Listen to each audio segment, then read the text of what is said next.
This is a test of the Washington, D.C. Metropolitan Operational Area Emergency Alert System.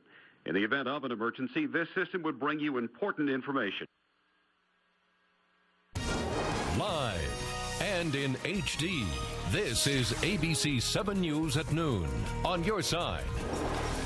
And good afternoon, everyone. We begin with major news out of Hollywood. Sad news. One of the legends of the silver screen has died. Actress Elizabeth Taylor captivated audiences for decades and made nearly as much news for her life off the screen.